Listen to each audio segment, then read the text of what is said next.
Hello and welcome back to the channel How We Move the Decimal. In today's video, I am photographing vintage slides to sell on eBay. I am going through vintage souvenir slides and I thought it was super cool that a lot of them were still sealed in their package until I realized a lot of them had molded in those sealed packages. So I don't use a lot of these. I end up having to throw them away and it hurts my heart to throw slides away. And I've said this in other videos with the souvenir slides, they all have turned. So they've either yellowed or reddened. You see here, I do use a light board and my light board has tiny like dots in it. And so I just put a piece of lightweight printer paper. I do not use cardstock. I don't use thick paper. I've used tissue paper before also, but I do use lightweight printer paper on this and it helps diffuse it. We don't see the light dots through it and I can still see all of the slides fine. I'm just going through and looking at what's in these boxes of slides. This is all like the random, I had 2 random shoe boxes full of slides in my basement that I thought I had gotten to and sorted all the slides out, and I did not. This was also pre me getting my hands on a couple more large lots of slides. I haven't even cracked those open because it is so busy right now with life. And I'm super excited. I have 2 large tubs of slides. I'm guessing between 6,000 to 10,000 slides in there, and I'm really excited to get my hands on them. I'm hoping there's no mold and stuff, but I also have absolutely no time right now to do that. So it's killing me, but we will have a bunch more new slide videos in the future. In today's video, I'm kind of continuing on with the last video I did with the eBay seller updates. As I'm recording this, they had just released them yesterday. And in my other video, I talked about the new international shipping program because it'll affect me. And in this video, I'm probably going to talk about the last 2 updates that are going to affect me as a reseller. And one of those was uploading videos to my storefront and to my listings. This isn't necessarily new. There used to be ways to upload videos to your listings to show your items, but it looked like when I clicked on all the links and stuff, it looked like this would be just easier to do because sometimes it didn't work when you uploaded it the old way, and then the really, really old way was eventually against eBay's seller policies. So we couldn't do that anymore. And that's the old way is you used to go into the item description and you would flip to where the code was. So like you would have the part that you normally see where you type the words in. And then there was like a little, I don't know, like heading or tab or whatever. And you would say show source code or like show code or whatever, and it would show the HTML code, and then you could put the HTML code for your video into that code, and then it would show up in your description, which a lot of people had their listings shut down eventually for this. It was frowned upon by eBay as a backdoor method to do this, but within the past 6 months, they had released a tool in which you can put videos into your listings. I very, very rarely have a need to put videos into my listings unless it has something to do with a mechanical item or a tech item where I want to show that it's running and it's on. I do have a couple Christmas things that I'm going to list pretty soon that I may want to show a video because they are like animatronic or whatever. They're like the Hallmark snowmen and stuff that sing and dance, and you want to be able to show the buyer, yes, it's working, yes, you can sing, you know, it's singing, it's dancing, it's fine. So that I might use it for that. But one of the things that I saw was the capture 360 views of your items when you're selling it. And I've always done 360 views of just multiple photos of this. But if I can use this for a 360 view and maybe save my photo slots for more photos and not waste like 7 or 8 photos photographing an item just to get a 360 view, I can see that becoming very helpful for myself. A couple other things that came out with this, we have easy upload videos. You can also upload them to your storefront, so you can have them like where your banner and stuff is, and enhance your listings with videos. You'll notice the new listing flow has an option to upload a video to your listing. Videos can act as your 24/7 salesperson, according to eBay, engaging potential buyers. I guess they're not restricting, or they haven't said that they're going to restrict, or we'll find out if they are restricting sound to those videos. Like, could I talk about the item, describing the item in the video? Is this their answer to whatnot?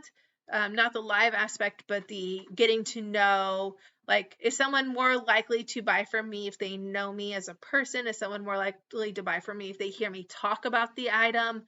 But I can see this becoming very time consuming. And I can also see a lot of eBay sellers, especially high volume sellers, maybe not wanting to do this. Is this another hire an international assistant, like a VA or whatever, to make and upload these videos for you? I can see some issues with that, but I could also see myself using the 360 view and being able to show a video, like if it lights up or if it sings and dances and moves or whatever. I can see using that, but I can also see sellers taking advantage of the video option and trying to entice buyers and so on and so forth.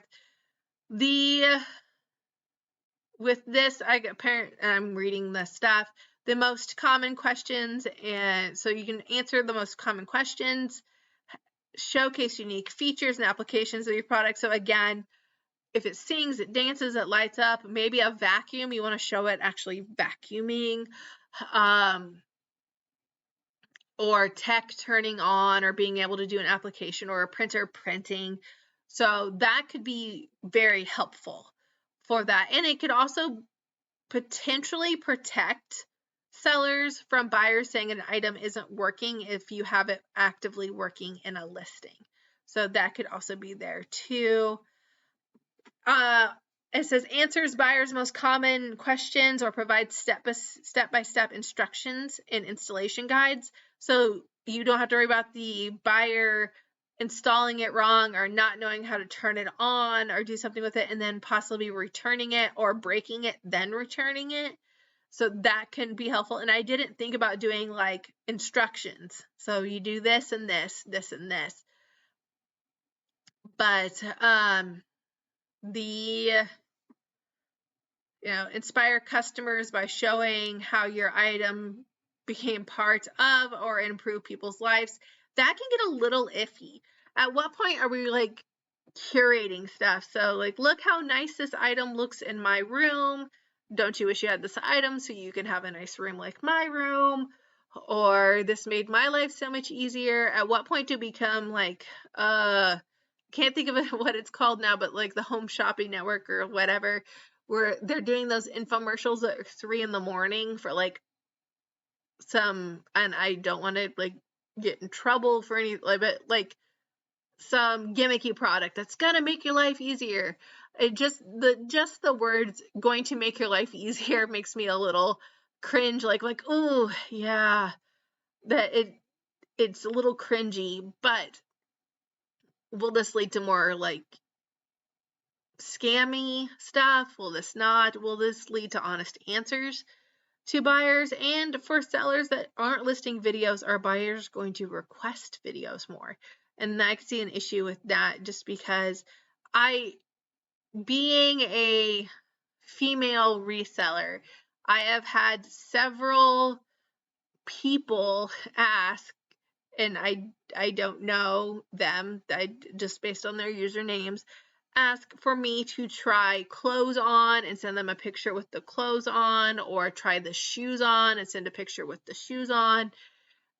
Is there going to be an issue with that? Or are people going to take advantage of that and sell more stuff by pandering to that specific crowd? So I can see it going either way.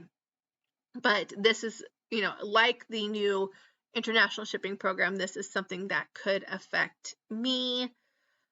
And then build trust by giving buyers an inside look into the value of your product through refurbishment, demonstrations, behind the scene product footage, or unique ways like to do this, to handle this. It does look like that this will be more of a like it could be helpful to individuals to show products, but there's a lot of like, I don't list that much that I need to show. It does look like it'll be easy to upload and implement this. There won't be messing with code. There won't be like, you know, backdoor breaking into essentially what we used to do in the olden days of eBay when we had to take paper money orders. And it's hard to believe that I've been around that long, but I think we could put 3 pictures. I was not one of the OGs that was around when there was absolutely no pictures, but I was around when you could only put 3 pictures on. So I can totally see that. Sorry, I got interrupted with a phone call. And so I was talking about the videos and stuff. I think we need to, if you're going to put a video in your listing, you need to be very aware of eBay's user agreement and making sure that you are not taking anyone's copyrighted material, making sure you're also not doing anything against their user agreement, no false advertising, all of that. I think this has the potential to be very good or very, very bad.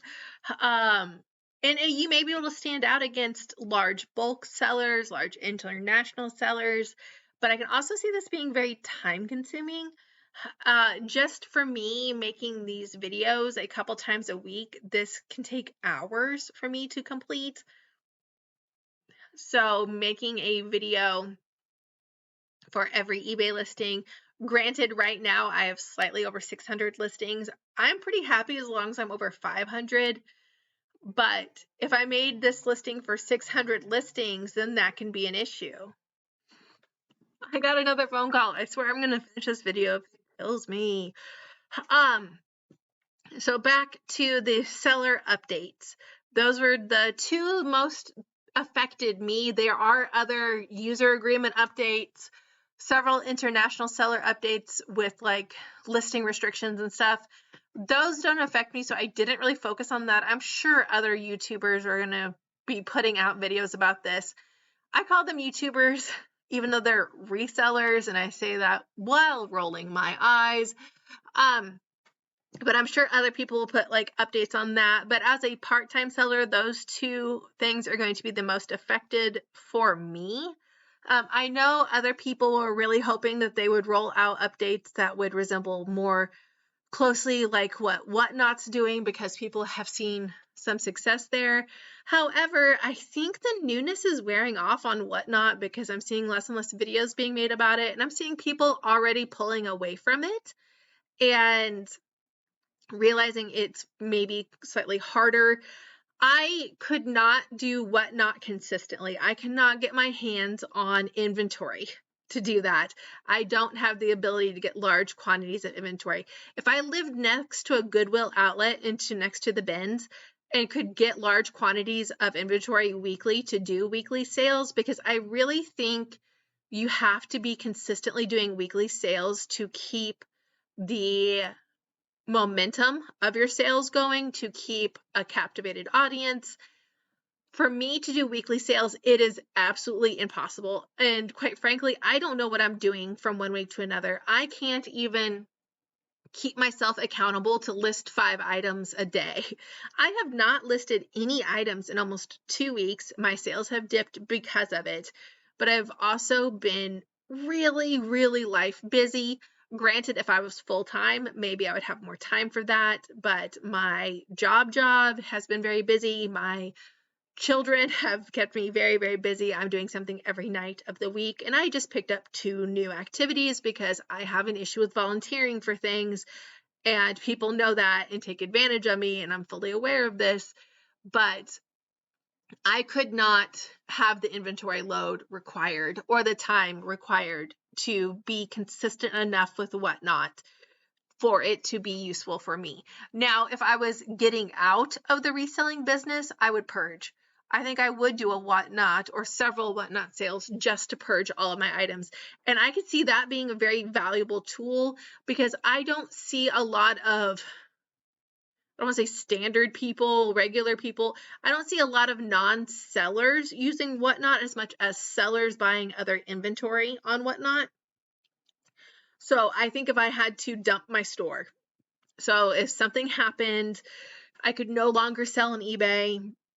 If I got like a full-time job, if an issue happened with one of my children and I had to completely tank my eBay business, that's my quickest way to sell off inventory is I would probably sell on whatnot and just sell off my inventory and have it be a like multiple time thing until my inventory is gone.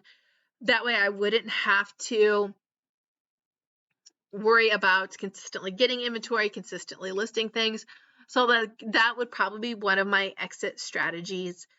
And I think anybody, even like with myself who is part-time, but I think anybody who has any type of inventory at all needs to think of what the exit strategy is. So who's going to take care? Like if you were in an accident and in the hospital for 2 weeks, who's going to take care of that? What are the instructions for that?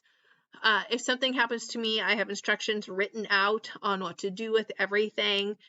If I'm like temporarily incapacitated and I do not have any access to electronic items, if any of that, I have written instructions on what to do.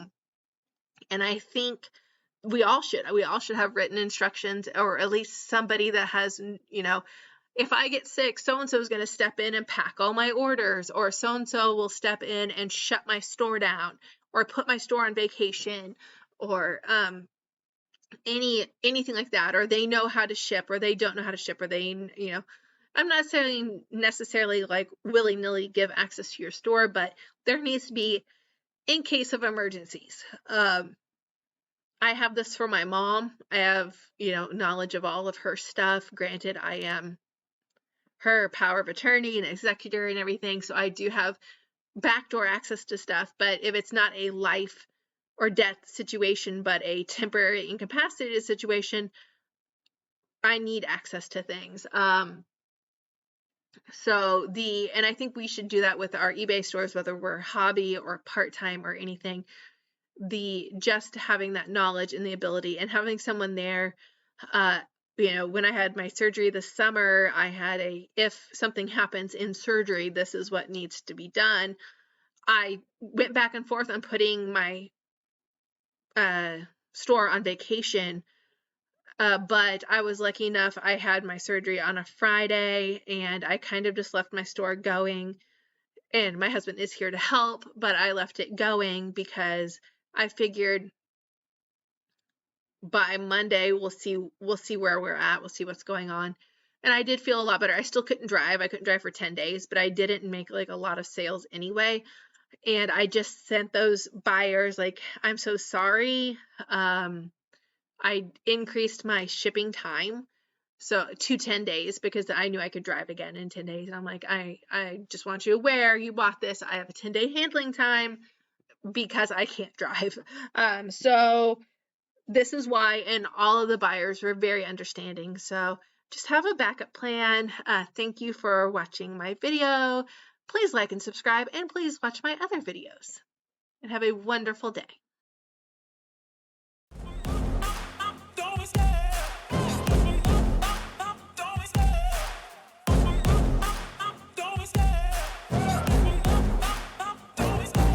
Love the chase and the hunt, and I set the pace when I'm running. I always take what I want and I always give it 100. Don't need a bank, no I'm funded. Play the game like it's nothing. I'm always thankful for something. Don't take for granted, stay humble. Now wake up! It's time to look at the enemy. Look in the mirror if he is no friend to me. It's not working out, maybe it's the chemistry. It's time to break up so I can make a better me. Better believe in your mind, cause it's everything. You can mold, shape, find almost anything. All it takes is some time and some clarity to find your identity. It's mind over everything.